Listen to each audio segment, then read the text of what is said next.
असलामुअलैकुम nine brother YouTube के उत्ते तुहानू अज दा खाना अनामी स्कीम मुर्ग बिरयानी ए देख लो नाजरीन।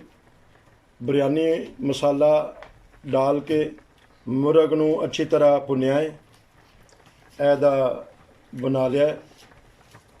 और असी पुछने खतून खाना नू एदे की समान पाया बता दें जी, एदे की पाया जे? इसमें मैंने सबसे पहले प्याज डाली है काफी सारी। कितनी प्याज? 2 3 4 एक प्याज डाली है, इसको फ्राई किया है। फिर उसमें लहसुन वगैरह डाल के क्योंकि नाल नाल कमेंट्री हो रही है, नाल नाल खाने बन रहे हैं, नाल नाल बच्चा देख लो चावल ऐसे काट लेने। हाँ जी, उसको अच्छी तरह कितनी देर भूनना है इसको जी? इसको अच्छी तरह चिकन डाल के इसको अच्छी तरह भुने। भूनने के बाद ये देखें दही डालें काफ़ी सारी और बिरयानी मसाला डालें, स्पाइसी बनाएं। और इधर चावल बॉईल करें, उसमें सारे गरम मसाले डालें चावलों में। ये देखें नाजरीन, ये बिरयानी अब ये देखें ये मिक्स हो रही है। ये कितने गरम गरम भाप,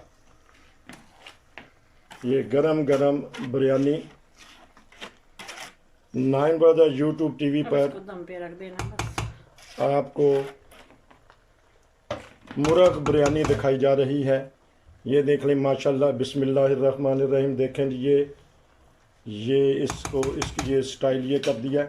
इसके नीचे गोश्त है और ये 2-3 मिनट की आपको छोटी सी फिल्म दिखाई है बिरयानी की। अब इसको दम में रख दिया जाएगा। इसलिए तो आप भी इस अनामी मुकाबला में हिस्सा लें, जुड़े रहें नाइन ब्रदर के साथ।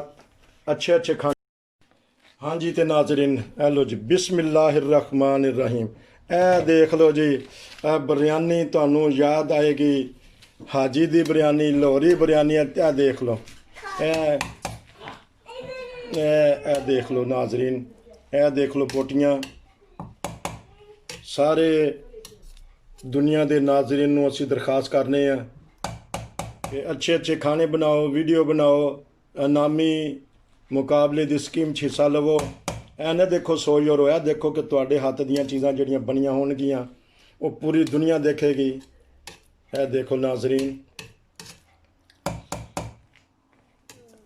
देखो खूबसूरत, रंग भी अच्छा, जायका भी अच्छा महसूस होंदा पिया। जो खान लगाओगे उदों पता लगेगा। अनामी मुकाबला जारी हो सारी है। हाँ जी, अनामी मुकाबला जारी हो सारी है। 31 मार्च आखिरी डेट है 2021। असी चाहते हैं कि ज़्यादा से ज़्यादा दोस्त इस स्कीम के हिस्सा लैन, अपना हुनर जड़ा लोगों को दसन। ए देखो नाजरीन, हुण जदों प्लेटां च पेगा खाना, ए देख लो माशाल्लाह माशाल्लाह माशाल्लाह। लो जी नाजरीन, बिरयानी तैयार हो गई है। बिरयानी दे नाल दही भल्ले बने ने। दही भल्ले तो हर फैमिली बना सकती है। तो मैं तुहानू बिरयानी बनाने का तरीक़ेकार भी दस देना ताकि आखिर ते भी नाजरीन पता लग जाए। जिहड़े चावल ने 3 कप ने, मुर्गी 1 किलो, प्याज 4 अदद दरमियाने, टमाटर 5 अदद, लसन 7 तूरियाँ, मसाला जात हसबे जायका, अदरक लसन ਇਹਦੇ ਵਿੱਚ ਸਮਾਨ ਪੈਂਦਾ ਹੈ। ਇਸ ਤੋਂ ਬਾਅਦ ਤੁਸੀਂ ਪਿਆਜ਼ ਜਿਹੜਾ ਹੈ ਘੀ ਦੇ ਵਿੱਚ ਹਲਕਾ ਬਰਾਊਨ ਕਰਨਾ ਹੈ। ਉਹਦੇ ਵਿੱਚ ਜਿਹੜੀ ਅਦਰਕ ਲਸਣ ਦਾ ਪੇਸਟ ਡਾਲ ਦੇਣਾ। ਫਿਰ ਉਸ ਤੋਂ ਬਾਅਦ ਟਮਾਟਰ ਡਾਲ ਦੇਣਾ। ਫਿਰ ਨਾਜ਼ਰੀਨ ਉਹਦੇ ਵਿੱਚ ਤੁਸੀਂ ਮੁਰਗੀ ਡਾਲ ਕੇ ਉਹਨੂੰ ਹਲਕਾ ਬਰਾਊਨ ਕਰਨਾ ਹੈ, ਥੋੜਾ ਜਿਹਾ ਉਹਨੂੰ ਗਲਾਣਾ ਹੈ। ਗਲਾਉਣ ਤੋਂ ਬਾਅਦ ਸਾਰੇ ਮਸਾਲੇ ਪਾਣੇ ਨੇ, ਅੱਛੀ ਤਰ੍ਹਾਂ ਭੁੰਨਣਾ ਹੈ। ਦੂਸਰੀ ਤਰਫ ਨਾਜ਼ਰੀਨ ਚਾਵਲ ਉਬਾਲਣ ਵਾਸਤੇ ਰੱਖ ਦਿਓ। ਜਿਹੜੇ 3 ਕੱਪ ਭਿਓਏ ਸਨ ਅਸੀਂ, ਉਹ ਉਬਲਣਗੇ। ਉਹਨਾਂ ਤੱਕ ਉਹਨੂੰ ਤੁਸੀਂ 3 ਕੰਨੀ ਰੱਖਣਾ ਹੈ ਕਿ ਅੱਧੇ ਤੋਂ ਜ਼ਿਆਦਾ ਗਲ ਜਾਣ। 3 ਕੰਨੀ ਜਾਣਦੇ ਨੇ ਬਣਾਉਣ ਵਾਲੇ ਖਾਣਾ। ਤੇ ਉਸ ਤੋਂ ਬਾਅਦ ਜਦੋਂ ਚਾਵਲ ਉਬਲ ਜਾਣ, ਆ ਮਸਾਲਾ ਉਹਦੇ 'ਚ ਮਿਕਸ ਕਰ ਦਿਓ। ਤੇ ਜਦੋਂ ਤੁਸੀਂ ਪਾਣੀ ਦੇ ਵਿੱਚ ਉਹ ਥੋੜ੍ਹਾ ਜਿਹਾ ਲੌਂਗ ਔਰ ਕਰੀ ਪੱਤਾ ਦੂਸਰੀ ਪਾ ਦੇਣਾ ਤਾਂ ਕਿ ਉਹਦੀ ਖੁਸ਼ਬੂ ਆਵੇ। ਤੇ ਇਹ ਉਸ ਤੋਂ ਬਾਅਦ ਆ ਦੇਖ ਲਓ ਨਾਜ਼ਰੀਨ, ਸੋਹਣੀ ਜੀ ਬਿਰਯਾਨੀ ਬਣੀ ਹੈ ਔਰ ਬਹੁਤ ਕਮ ਖਰਚਾ ਹੈ। ਯੂਰਪ ਦੇ ਵਿੱਚ ਖਾਸ ਤੌਰ 'ਤੇ ਜਿਸ ਤਰ੍ਹਾਂ ਤੁਹਾਨੂੰ ਅਸੀਂ ਮੁਰਗੀ ਦਾ ਗੋਸ਼ਤ ਦੱਸਿਆ ਸੀ ਕਿ ਬੜਾ ਸਸਤਾ ਹੈ ਇੱਥੇ, ਹਲਾਲ ਮੁਰਗੀ ਦਾ ਗੋਸ਼ਤ। ਤੇ ਆਮ ਖਾਣਿਆਂ ਦੀ ਨਿਸਬਤ ਬਿਰਯਾਨੀ ਬਣਾਉਣਾ ਇੱਥੇ ਆਸਾਨ ਔਰ ਸਸਤਾ ਵੀ ਹੈ। ਤੁਸੀਂ ਵੀ ਬਣਾਓ ਔਰ ਨਾਈਨ ਬ੍ਰਦਰ YouTube TV ਨੂੰ ਖਿਲਾਓ। ਅਸੀਂ ਤੁਹਾਡੀ ਇਹ ਫਿਲਮ ਪੂਰੀ ਦੁਨੀਆ 'ਚ ਦਿਖਾਵਾਂਗੇ। ਜੁੜੇ ਰਹੋ ਨਾਈਨ ਬ੍ਰਦਰ ਨਾਲ। ਦੁਬਾਰਾ ਕਿਸੇ ਹੋਰ ਰੈਸਪੀ ਨਾਲ, ਹੋਰ ਖਾਣੇ ਨਾਲ ਮਿਲਾਂਗੇ। ਨਸੀਰ ਨੂੰ ਇਜਾਜ਼ਤ ਦੇਵੋ। ਅਸਲਾਮੁ ਅਲੈਕੁਮ ਰਹਿਮਤੁल्लाह।